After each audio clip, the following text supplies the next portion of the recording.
Assalamu alaikum everyone. In this video lecture, we will be discussing the structure and naming of alkanes. Before discussing the structure and naming of alkanes, we must discuss what are alkanes.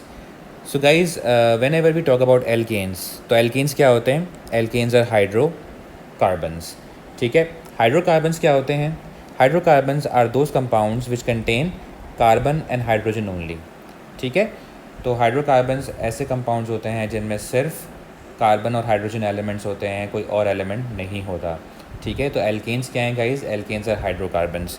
अच्छा, किस type के hydrocarbons हैं alkanes? Alkanes are known as saturated hydrocarbons. So guys, what is meant by saturated hydrocarbons? ऐसे hydrocarbons जिनमें carbon carbon double bond आपको ना मिलें. ठीक है, सिर्फ कार्बन कार्बन सिंगल बॉन्ड्स मिलें. So those hydrocarbons are known as saturated hydrocarbons. तो गाइस, एल्केन्स सैचुरेटेड हाइड्रोकार्बन्स हैं जिनमें कार्बन कार्बन सिंगल बॉन्ड्स हैं लेकिन कार्बन कार्बन डबल बॉन्ड्स नहीं हैं. ठीक है, now let's move on to the naming and the structure of alkanes.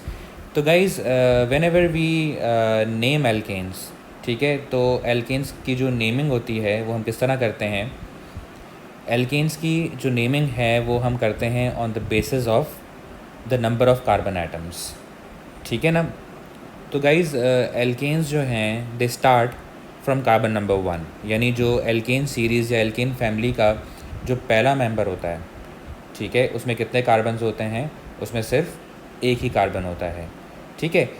So what we will do now is that we will name the alkanes और उनके साथ साथ हम फार्मूला भी लिखेंगे कि हर एल्केन मेंबर का हम फार्मूला लिखेंगे, क्योंकि वो कंपाउंड है तो उसका कोई ना कोई फार्मूला भी होगा.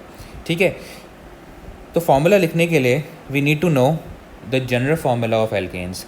तो गाइज़, जो एल्केन्स का जनरल फार्मूला है, they have a general formula of CnH2n + 2. What is meant by this general formula? Let me tell you. Guys, n जो है यहाँ पे, n is the number of carbon atoms. ठीक है. over here n is the number of carbon atoms. यानी क्या मतलब है कि अगर हमें कार्बन नंबर पता हो तो हम पूरे एल्केन का फार्मूला डिराइव कर सकते हैं यूजिंग दिस जनरल फार्मूला. ठीक है. और ये जो फार्मूला है आपके सामने, जो जनरल फार्मूला है, ये क्या आपको बता रहा है, क्या सजेस्ट कर रहा है? ये बता रहा है कि एल्केन के अंदर जितने कार्बन एटम्स होते हैं, ठीक है, उसको अगर हम 2 से मल्टीप्लाई करें और उसमें 2 ऐड कर दें तो हमारे पास हाइड्रोजन एटम्स का नंबर आ जाएगा. ठीक है. तो मैं इस फार्मूला को अप्लाई करके दिखाऊंगा आपको. तो गाइज़, जो सबसे पहला मेंबर होता है, very first member of alkene series, उसका फार्मूला क्या होता है? Let's see. जैसे मैंने आपको बताया कि एल्केन्स जो हैं, उनकी जो सीरीज़ है या जो फैमिली है, जो पहला मेंबर होता है एल्केन का, वो स्टार्ट होता है फ्रॉम 1 कार्बन. ठीक है. सिर्फ एक ही कार्बन होता है फर्स्ट मेंबर के पास. ठीक है. तो जो फर्स्ट मेंबर होगा एल्केन सीरीज़ का, उसके पास कितने कार्बन्स हैं? 1 कार्बन ओनली. ठीक है. तो जब उसके पास एक ही कार्बन है तो उसका फार्मूला क्या बनेगा? According to the general formula, जितने कार्बन एटम्स होते हैं, जैसे गाइज एक कार्बन एटम है तो हाइड्रोजन कितने होंगे? हम जो है वो कार्बन एटम क्योंकि एक है, सही है, तो this will B C1, only 1 carbon atom, H 2 × 1 + 2, ऐसा ही होगा. सही है. तो हाइड्रोजन कितने हो जाएंगे? हाइड्रोजन हो जाएंगे 4. तो फार्मूला क्या बनेगा? CH4. तो गाइस, जो पहला मेंबर होगा एल्केन सीरीज़ का, उसका फार्मूला होगा CH4. अब नाम क्या होगा इसका? नेमिंग पे आ जाते हैं. तो गाइस, नेमिंग कैसे करते हैं? नेमिंग के लिए हमारे पास 2 चीज़ें होती हैं. एक होता है प्रीफिक्स और एक होता है सफिक्स. प्रीफिक्स पहले आता है, सफिक्स बाद में आता है. तो गाइस, नेमिंग के रूल्स क्या हैं कि हमेशा अगर एक कार्बन एटम होगा तो प्रीफिक्स कौन सा होता है? मीथ. अगर 2 कार्बन एटम्स होंगे तो प्रीफिक्स क्या होगा? ईथ. और अगर 3 कार्बन्स होंगे प्रीफिक्स होगा प्रॉप. ठीक है. अगर 4 कार्बन एटम्स होंगे तो प्रीफिक्स होगा ब्यूट. अगर 5 कार्बन एटम्स होंगे तो प्रीफिक्स होगा पेंट. ठीक है। अगर 6 कार्बन एटम्स होंगे तो प्रीफिक्स होगा हेक्स। अगर 7 कार्बन एटम्स होंगे तो प्रीफिक्स होगा हेप्ट। अगर 8 कार्बन एटम्स होंगे तो प्रीफिक्स होगा ऑक्ट। अगर 9 कार्बन एटम्स होंगे तो प्रीफिक्स होगा नॉन। और अगर 10 कार्बन एटम्स होंगे तो प्रीफिक्स होगा डेक। ठीक है। तो प्रीफिक्स जो है वो कार्बन एटम्स पर डिपेंड करता है। ठीक है। और ये वर्ड पहले आता है। अगर हम सफिक्स की बात करें तो गाइज एल्केन्स का जो सफिक्स है दैट इज़ एन। ठीक है। तो पहला मेंबर जो है एल्केन सीरीज़ का उसमें एक कार्बन आइटम है, तो प्रीफिक्स क्या आएगा? Meth will be the prefix. ठीक है, क्योंकि एक ही कार्बन है। एंड सफिक्स क्या होगा उसका? सफिक्स विल बी एन, क्योंकि ane is the suffix for alkane. तो गाइज जो पहला मेंबर होगा एल्केन सीरीज़ का वो होगा मीथेन। ठीक है। If you talk about the second member, तो जो सेकेंड मेंबर है उसमें कितने कार्बन्स होंगे? 2 कार्बन्स होंगे। ठीक है। जो सेकेंड मेंबर है एल्केन सीरीज़ का, जो सेकेंड कंपाउंड है, उसमें कितने कार्बन आइटम्स होंगे गाइस? 2 कार्बन्स होंगे। तो उसका फॉर्मूला क्या आएगा?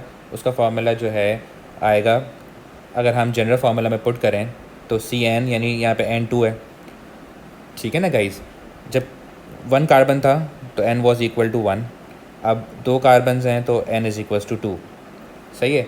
तो C2H 2 × 2 + 2।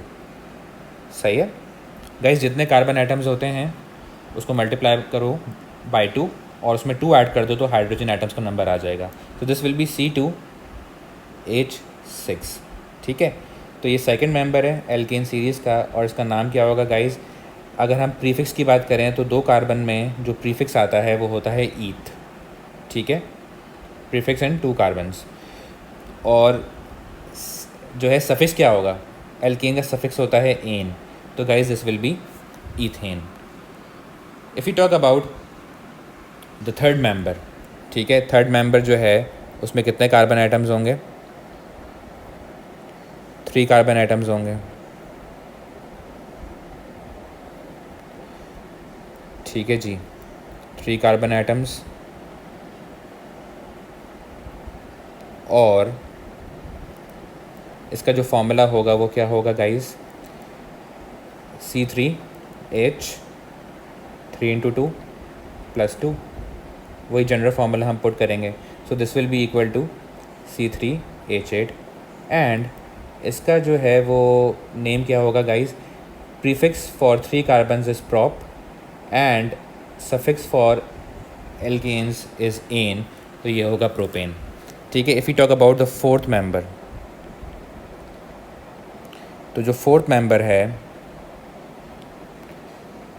उसमें 4 कार्बन आइटम्स होंगे। ठीक है गाइस। तो 4 कार्बन आइटम्स की वजह से जो फॉर्मूला आएगा वो क्या होगा? C4H 2 × 4 + 2। That will be equal to C4H10। And जो नेम आएगा guys, prefix for fourth carbon is but, तो ब्यूट। ठीक है। और सफिक्स क्या है? Ane, butane. तो गाइस ये फर्स्ट 4 मेंबर्स हैं एल्केन सीरीज़ के, methane, ethane, propane and butane. ठीक है। अब 1 बाय 1 हम इनके स्ट्रक्चर्स डिस्कस करते हैं। ठीक है जी। तो गाइस सबसे पहला जो है वो क्या है? Methane, which is the first member. Methane का फॉर्मूला क्या था? CH4। तो गाइस अगर हम मीथेन का स्ट्रक्चर देखें तो वो कैसा होगा? सेंट्रल कार्बन आइटम होगा और उस पर कितने हाइड्रोजन्स लगे हुए होंगे? 4 hydrogens. Because as we all know that carbon makes total of 4 bonds and hydrogen makes total of 1 bond. तो guys this is the structure of methane. If you talk about the structure of ethane, तो ethane का structure कैसा होगा? Ethane is C2H6। हमने derive किया था ये formula according to the general formula. तो गाइज इसमें क्या होगा? 2 कार्बन होंगे। अच्छा, 2 कार्बन्स के बीच में सिंगल बॉन्ड होगा क्योंकि ये एल्केन है। मैंने आपको शुरू में बताया कि एल्केन्स आर सैचुरेटेड हाइड्रोकार्बन्स। ठीक है जी। और जो है उनमें कार्बन कार्बन सिंगल बॉन्ड्स होते हैं, डबल बॉन्ड्स नहीं होते। तो 2 कार्बन आइटम्स आपस में क्या होगा? इसमें जो है वो जॉइन हो जाएंगे बाय सिंगल बॉन्ड्स। और बाकी क्या होगा कि हर कार्बन आइटम पे जो है वो 3 हाइड्रोजन्स लग जाएंगे। अच्छा, how do I know this? Because it's very simple कि गाइज हाइड्रोजन जो है वो एक ही बॉन्ड बनाता है, जबकि कार्बन कितने बॉन्ड्स बनाता है? 4। जैसे कार्बन, इस वाले कार्बन की अगर हम बात करें तो इस वाले कार्बन ने इस वाले कार्बन से नेक्स्ट वाले कार्बन से एक बॉन्ड बना दिया, तो ये एक बॉन्ड बन गया है फॉर दिस कार्बन आइटम। अब ये 3 मजीद बॉन्ड्स बना सकता है, तो किससे बनाएगा? हाइड्रोजन से बनाएगा, ठीक है। And same is for this carbon atom. इसने क्या किया, इस वाले कार्बन आइटम ने ये वाला बॉन्ड बना लिया है, अब जो 3 मजीद बॉन्ड बनाएगा वो हाइड्रोजन्स के साथ बनाएगा, ठीक है। तो carbon can make total of 4 bonds. This is a very important point जो मैं आपको बता रहा हूँ कि carbon can make total of 4 bonds. अगर आपको ये पता होगा तो आप सारे स्ट्रक्चर्स इजीली बना सकते हो, ठीक है। If you talk about the structure of propane, तो प्रोपेन का स्ट्रक्चर कैसा होगा गाइस? प्रोपेन का फॉर्मूला अगर हम रिकॉल करें तो प्रोपेन का फॉर्मूला इज C3H8। तो इसमें क्या होगा गाइस के 3 कार्बन्स होंगे इन लाइन, ठीक है, और तीनों के बीच में सिंगल बॉन्ड्स होंगे बिकॉज एल्केन है, saturated hydrocarbon, they can only be single bonds. अब क्या होगा कि ये वाला जो कार्बन है इसने एक बॉन्ड बनाया हुआ है, तो अब ये मज़ीद 3 बॉन्ड्स बना सकता है। तो 3 बॉन्ड्स किससे बनाएगा गाइस? एक बॉन्ड बना लेगा हाइड्रोजन से, ठीक है। If you talk about this carbon, तो इसने कितने बॉन्ड्स बनाए हुए हैं? 2 बॉन्ड्स बनाए हुए हैं, यानी अब ये सिर्फ 2 और बना सकता है, ठीक है। तो ये 2 बॉन्ड्स हाइड्रोजन से बना लेगा। If you talk about this carbon, तो इसने एक बॉन्ड बनाया हुआ है, अब ये मज़ीद 3 बॉन्ड्स बना सकता है, ठीक है। तो ये 3 हाइड्रोजन से बॉन्डेड हो जाएगा। So this is what? Propane, C3H8। आप देख सकते हो, you can count the number of hydrogen atoms, ठीक है। If we talk about the 4th member that is butane, तो गाइस ब्यूटेन जो है उसका फॉर्मूला क्या था? C4H10। इसका स्ट्रक्चर कैसा होगा कि इसमें कार्बन्स होंगे कितने? 4 कार्बन्स होंगे इन लाइन, ठीक है, with single bonds because butane is an alkane. अब ये वाला जो कार्बन है इट हैज़ 1 बॉन्ड, तो अब ये 3 बॉन्ड्स और बनाएगा विद हाइड्रोजन एटम्स, ठीक है। ये वाला जो कार्बन है इसके 2 बॉन्ड्स हैं, तो ये मज़ीद 2 बॉन्ड्स और बना सकता है with hydrogens. Same for this carbon. And जो लास्ट वाला कार्बन है उसने सिर्फ एक बॉन्ड बनाया हुआ है and it can make 3 more bonds. So this will be C4H10. This is butane, ठीक है गाइस। तो ये हो गए एल्केन के स्ट्रक्चर्स जो कि फर्स्ट 4 एल्केन्स हैं या फर्स्ट 4 मेंबर्स हैं एल्केन सीरीज़ के, ठीक है। तो guys before ending this lecture I need to teach you about 3 types of formulae. सही है गाइस। तो 3 तरह के फार्मूलाए होते हैं, एक होता है मॉलिक्यूलर फार्मूला, एक होता है स्ट्रक्चरल फार्मूला और एक होता है डिस्प्लेड फार्मूला। तो 1 by 1 इन तीनों फार्मूलाए को डिस्कस कर लेते हैं। गाइस मॉलिक्यूलर फार्मूला क्या होता है? How do we define molecular formula? It's a formula which shows the exact number of atoms of a particular element in a molecule of a compound. क्या मतलब है गाइस कि कोई भी कंपाउंड है, फॉर एग्जाम्पल मीथेन, ठीक है ना, मीथेन एक कंपाउंड है, सही है। इसके जो मॉलिक्यूल्स हैं वो क्या हैं? CH4। और हर मॉलिक्यूल के अंदर हर एलिमेंट के जो एग्जैक्ट नंबर ऑफ एटम्स होते हैं, जो फार्मूला शो करता है, ठीक है, मॉलिक्यूलर फार्मूला एक ऐसा फार्मूला होता है जो मॉलिक्यूल के अंदर हर एलिमेंट के exact number of atoms show करता है, ठीक है। क्या मतलब कि जैसे CH4 है, सही है जी। तो गाइस CH4 क्या है? CH4 is a molecular formula. Why is this a molecular formula? क्योंकि ये जो फार्मूला है ये क्या शो कर रहा है? CH4 शो कर रहा है कि मीथेन कंपाउंड जो है उसका जो मॉलिक्यूल है उसके अंदर एक कार्बन आइटम है और 4 हाइड्रोजन आइटम्स हैं, ठीक है। मॉलिक्यूलर फार्मूला क्या शो करता है? Exact number of atoms of a particular element in a molecule of a compound, ठीक है। कंपाउंड के मॉलिक्यूल में जो हर एलिमेंट के एग्जैक्ट नंबर ऑफ एटम्स हैं वो शो करता है। जैसे यहाँ पे बता रहा है कि मीथेन में एक कार्बन है और 4 हाइड्रोजन है, ठीक है। ये मॉलिक्यूलर फार्मूला है किसका? मीथेन का। यहाँ पे C2H6 क्या बता रहा है? ईथेन का ये जो फार्मूला है C2H6 ये क्या बता रहा है कि ईथेन में 2 कार्बन है और 6 हाइड्रोजन है। तो गाइज ये भी मॉलिक्यूलर फार्मूला है क्योंकि एग्जैक्ट नंबर ऑफ एटम्स बता रहा है। Are you getting my point? ठीक है, molecular formula will tell you about the exact number of atoms of all the elements in a molecule of a compound. सही है जी। Over here C3H8 is the molecular formula.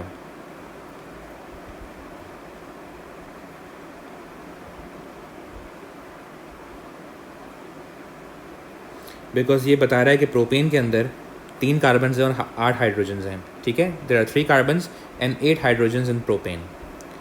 And C4H10 is the molecular formula of butane, क्योंकि ये भी exact number of atoms बता रहा है इन a molecule कि 4 कार्बन एटम्स हैं और 10 जो हैं वो हाइड्रोजन एटम्स हैं, ठीक है। This is molecular formula. Guys अब डिस्कस करेंगे डिस्प्लेड फार्मूला। डिस्प्लेड फार्मूला क्या होता है? It's a formula which shows detailed structure of a compound including all the covalent bonds. Guys displayed formula एक ऐसा फार्मूला होता है जो किसी भी कंपाउंड का डिटेल्ड स्ट्रक्चर शो कर रहा होता है और उसमें सारे बॉन्ड्स विजिबल होते हैं, सारे कोवेलेंट बॉन्ड्स विजिबल होते हैं। जैसे if you talk about methane, तो गाइज मीथेन जो है, ये जो हमने मीथेन का फार्मूला बनाया हुआ है, जैसे एक तो फार्मूला ये है, दिस इज़ मॉलिक्यूलर फार्मूला, लेकिन इसके नीचे जो फार्मूला बनाया हुआ है, ठीक है, इसके नीचे जो फार्मूला है, जो मीथेन जो कंपाउंड है उसका डिटेल्ड स्ट्रक्चर शो कर रहा है। ये फार्मूला मीथेन कंपाउंड का डिटेल्ड स्ट्रक्चर शो कर रहा है और सारे कोवेलेंट बॉन्ड्स भी शो कर रहा है। तो गाइज इस तरह के फार्मूला को क्या बोलते हैं? This is known as the displayed formula, ठीक है जी।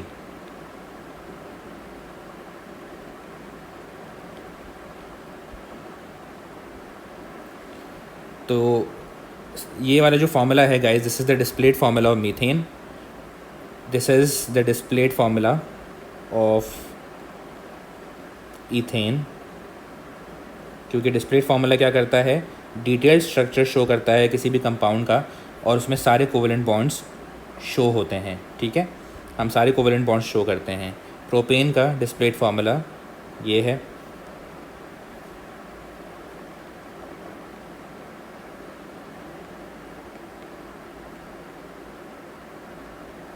okay guys, and this is the displayed formula of butane. So we have discussed 2 types of formulae. एक हमने molecular formula डिस्कस किया और एक displayed formula. The third one is the structural formula. Structural formula जो है वो हमें क्या बताता है? Structural formula is a formula which shows how atoms are joined to form a structure. Structural formula जो है वो हमें एक आइडिया देता है कि किसी भी कंपाउंड के अंदर एटम्स किस तरह जॉइंट हैं, ठीक है, या एटम्स की अरेंजमेंट क्या है। स्ट्रक्चरल फार्मूला में हमें बॉन्ड्स बनाने की ज़रूरत नहीं होती, यानी जो सिंगल बॉन्ड्स होते हैं ना, सिंगल कोवेलेंट बॉन्ड्स, वो हम ड्रॉ नहीं करते। स्ट्रक्चरल फार्मूला में डबल बॉन्ड्स हम शो कर सकते हैं लेकिन सिंगल बॉन्ड्स हम शो नहीं कर सकते। यानी हमें स्ट्रक्चरल फार्मूला एक ऐसा फार्मूला होगा जो सिर्फ हमें एक स्ट्रक्चर का एक आइडिया देगा, ठीक है, without showing the single covalent bonds. सही है। जैसे फॉर एग्जांपल यहाँ पे अगर हम देखें मीथेन जो है उसका स्ट्रक्चर कैसा है? एक कार्बन है, 4 हाइड्रोजन्स हैं और चारों के चारों हाइड्रोजन्स इस कार्बन से लगे हुए हैं। तो CH4 is a proper representative of the structure of methane, ठीक है। यानी CH4 को अगर हम देखें और इसको देखें तो बात तो एक ही है ना, मतलब हमें देख के नज़र आ रहा है कि भाई एक कार्बन आइटम है जिस पे 4 हाइड्रोजन्स लगे हुए हैं, और यहाँ भी हमें यही देख के, इस फार्मूला को देख के भी ये नज़र आ रहा है कि एक कार्बन है और 4 हाइड्रोजन्स हैं जो कार्बन पे लगे हुए हैं, ठीक है। तो CH4 ही मीथेन का स्ट्रक्चरल फार्मूला है, ठीक है। In case of methane CH4 molecular formula भी है और स्ट्रक्चरल फार्मूला भी है। मॉलिक्यूलर फार्मूला क्यों है? क्योंकि ये फार्मूला जो है वो बता रहा है कि कितने कार्बन एटम्स हैं और कितने हाइड्रोजन एटम्स हैं, इसलिए मॉलिक्यूलर भी है। और स्ट्रक्चरल क्यों है? क्योंकि स्ट्रक्चर का भी आइडिया दे रहा है साथ साथ। If you talk about ethane, ठीक है, तो ईथेन में जो C2H6 है वो मॉलिक्यूलर फार्मूला है। वाई? बिकॉज C2H6 जो है वो ये बता रहा है कि 2 कार्बन है और 6 हाइड्रोजन है, ठीक है, लेकिन C2H6 स्ट्रक्चर का आइडिया नहीं दे रहा। मतलब C2H6 को देख के आपको ये नहीं पता चल रहा कि कार्बन कार्बन आपस में जॉइंड हैं या कार्बन हाइड्रोजन्स जॉइंड हैं, ठीक है। तो डिस्प्लेड फार्मूला क्या होगा? सॉरी, डिस्प्लेड फार्मूला तो है हमारे सामने, इसका स्ट्रक्चरल फार्मूला क्या होगा? स्ट्रक्चरल फार्मूला ये होगा कि अगर हम इसको देखें ईथेन को, तो पहले CH3 आ रहा है और फिर बाद में भी CH3 आ रहा है, ठीक है, यानी अगर हम देखें ये CH3 है एंड फिर वापस CH3 है, तो स्ट्रक्चरल फार्मूला क्या होगा इथेन का? CH3 ठीक है जी। ये फार्मूला स्ट्रक्चरल फार्मूला क्यों है गाइस? क्योंकि ये एग्जैक्ट जो है रिप्रेजेंटेशन दे रहा है कि एक कार्बन है जो जिससे 3 हाइड्रोजन्स लगे हुए हैं जिस पे, और वो कार्बन जो है दूसरे कार्बन पे लगा हुआ है और दूसरे कार्बन पे भी 3 हाइड्रोजन्स हैं, ठीक है। So CH3 represents the structural formula of ethane. सही है गाइस। तो स्ट्रक्चरल फार्मूला आपको स्ट्रक्चर का आइडिया देता है। Why is this not a molecular formula? क्योंकि दोनों कार्बन्स अलग अलग हैं, मतलब ये कार्बन भी अलग है, ये कार्बन भी अलग है, हाइड्रोजन्स भी अलग अलग हैं। मॉलिक्यूलर फार्मूला इस तरह होना चाहिए कि जिसमें कार्बन साथ लिखे जाएँ कि 2 कार्बन हैं और 6 हाइड्रोजन है। ये मॉलिक्यूलर फार्मूला होना चाहिए। मॉलिक्यूलर फार्मूला जो है वो आपको क्या करता है कि एलिमेंट के साथ एग्जैक्ट नंबर ऑफ एटम्स लिखता है कि कितने एटम्स हैं। सही है जी। If you talk about propane, तो C3H8 जो है वो मॉलिक्यूलर फार्मूला है प्रोपेन का, क्योंकि वो एग्जैक्ट नंबर बता रहा है कि 3 कार्बन एटम्स हैं और 8 हाइड्रोजन एटम्स हैं, ठीक है। तो ये हो गया मॉलिक्यूलर फार्मूला। स्ट्रक्चरल फार्मूला क्या होगा प्रोपेन का गाइस? के पहले CH3 आ रहा है, it is bonded to CH2, then CH2 is bonded to CH3। Guys please remember कि हम सिंगल बॉन्ड्स शो नहीं करेंगे स्ट्रक्चरल फार्मूला में, सिंगल कोवेलेंट बॉन्ड्स। तो ये स्ट्रक्चरल फार्मूला हो गया किसका? प्रोपेन का, ठीक है। Let's talk about butane. तो ब्यूटेन जो है C4H10 is the molecular formula of butane, because ये जो फार्मूला है ये exact number of atoms show कर रहा है कि कार्बन एटम्स 4 हैं और हाइड्रोजन एटम्स 10 हैं, ठीक है। What will be the structural formula of butane? अगर हम देखें तो गाइस सबसे पहले CH3 है, CH3 is bonded to CH2, then CH2 is further bonded to another CH2 and then CH2 is bonded to CH3। तो गाइज़ ये structural formula हो गया किसका? ब्यूटेन का। तो गाइज़ स्ट्रक्चरल फार्मूला क्या है? एक ऐसा फार्मूला है जो आपको स्ट्रक्चर का आइडिया दे दे, सही है, कि स्ट्रक्चर किस तरह का है, कार्बन्स किस तरह अरेंज्ड हैं, हाइड्रोजन्स किस तरह अरेंज्ड हैं, लेकिन स्ट्रक्चरल फार्मूला में सिंगल कोवेलेंट बॉन्ड्स नहीं आएंगे। डिस्प्लेड फार्मूला क्या होता है गाइस? डिस्प्लेड फार्मूला एक ऐसा फार्मूला होता है जो आपको स्ट्रक्चर का आइडिया देता है, साथ साथ डिस्प्लेड फार्मूला में आप सारे बॉन्ड्स डिस्प्ले करते हो, ठीक है। All the bonds need to be shown. And molecular formula क्या होता है गाइस? ऐसा फार्मूला होता है जो सिर्फ आपको बताता है कि किसी कंपाउंड के अंदर हर एलिमेंट के कितने नंबर ऑफ एटम्स हैं। I hope this was clear to you all. Thank you so much for watching. Please subscribe to my YouTube channel. Allah Hafiz everyone.